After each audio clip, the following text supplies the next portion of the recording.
What's up, YouTube? Chef Tony here. Just kidding.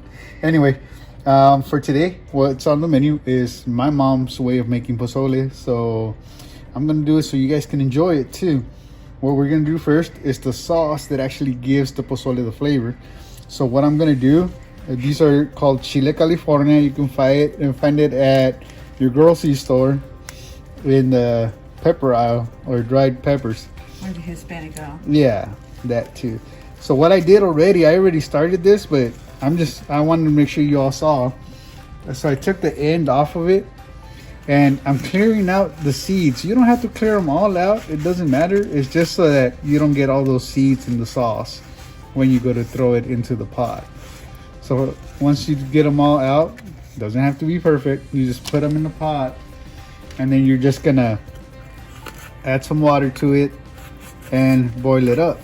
Now for every pound you add one, but if they are a little bit small, like this one that was tore up in the bag, you can always add one more.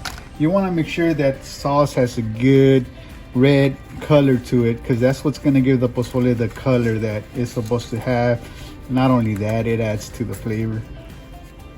So on the sauce, this is the other pepper that goes into it. It's called Chile Padilla. And you add this also for flavor, and you do the same step. You crack it open and you get rid of as many seeds as you can. And this is just, again, this is for the sauce. It's what gives it flavor. So how many for how many? Oh, and these, for every 3 pounds or 2.5 pounds more or less, you add one. So we got 5 pounds that are going into the pot, so I'm going to go ahead and add 2. And you don't have to worry about too much excess coming off. This one is just a little bit of spice that's getting added to it, that's all. And the last ingredient that you're gonna add to salsa is some garlic. We got fresh garlic here, so we're just gonna add 4 teeth of garlic to it, and that's because it's only 5 pounds of meat. So the more you add, you want to kind of balance it out a little bit. And to this, you add water and set it to boil. All right, so for this pozole, we're making it boneless. We're using a pork roast. And usually the one that you always want to do it with is a pork neck bone. They actually sell it at the meat markets. You can find it. If not, go to a carniceria, which is the where Mexicans buy all their food. You can definitely find it there. And that just gives it a lot more flavor. But for this session and for this video, we're just going to use this pork roast. Use what you got. This is what I got.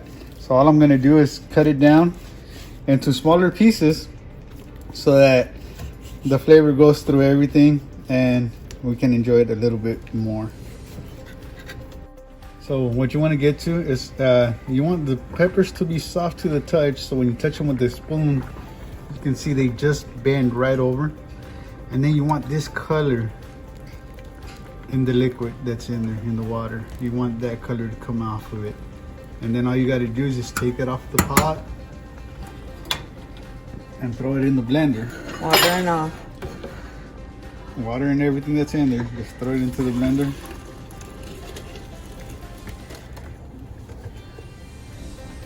This is a Vitamix blender, so it's designed for all this. Yeah, it can take the heat. And then get it and you seal it, put it on your blender. And what you want this to do, you want it to completely liquefy. All right, so now it's been blended, completely liquefied. So you just want to take it directly out of here. All right, so now that it's completely liquefied, this is the pork where I already chopped it all up into little pieces. You literally just take this and pour it right over it. And it should be almost enough for it to float in.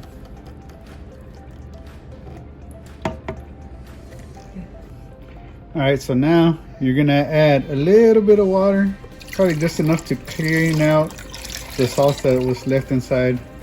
And you wanna make sure it's covered all the way up to the top. And at this point, you wanna go ahead and add your bay leaf to it. And that's just gonna amplify the flavor. You are adding what? How many? 8 for the amount of meat that it is. So more or less the math is about 2 or 1.5 per pound. Okay. We're just gonna boil this. We're gonna boil it. Once it's boiled and the meat is nice and tender, then we're gonna add the hominy to it. All right, so at this point, the meat's already boiling to the point where it's falling apart when you press down on it. So what you want to do now is you want to add your hominy to it, and literally all you gotta do, make sure you rinse it first. Don't just throw it in there right out of the can, because it has all the preservatives in it. You don't want it in here. That'll ruin the flavor. And at this time too, you want to add some salt. You gotta remember, everybody's got different tastes. So I'm gonna add about that much, because I always add more salt to my own bowls later. And just stir it in. Make sure it all gets mixed around in there. And what you want to do is you want to let it sit and boil for at least another 10 minutes to make sure that the hominy takes on the flavor of the sauce too.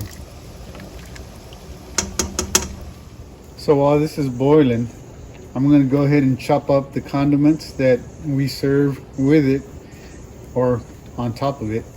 And all it is some cabbage and some onion chopped up into little pieces. When you're all done. When you're all done, these are the options of eating it. So one, sa tostada, and the other one is in a bowl with tostada chips.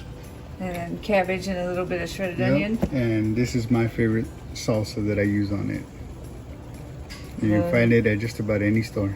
All right, since we're done eating, we're going to take the remainder of it. We're going to can it. He's put it in pint jars. These are sterile jars. He's going to do it a 1/2 inch from the top. I'm going to wipe the rims off with vinegar water and put the lids on. And then when I put it in the pressure canner, it's going to be for 70 minutes since it's the pint jars. And then it would be 90 minutes for the quart jars.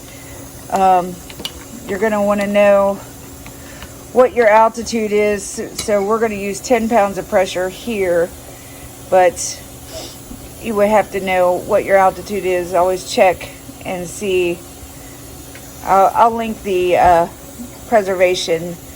canning preservation website. One thing you want to make sure is you have no air bubbles in there when you go to seal them completely up. So there's no air bubbles in there.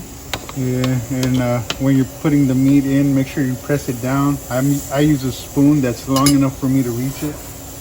And I always push down some more after I added the juice. And this is what it looks like when it's all canned up. I took the rings off, cleaned everything up, and they all sealed, are ready to go in the pantry. Some people take these rings off, some people don't. We eat them so quick, usually within a month or two, that it really doesn't matter to me if the rings are on.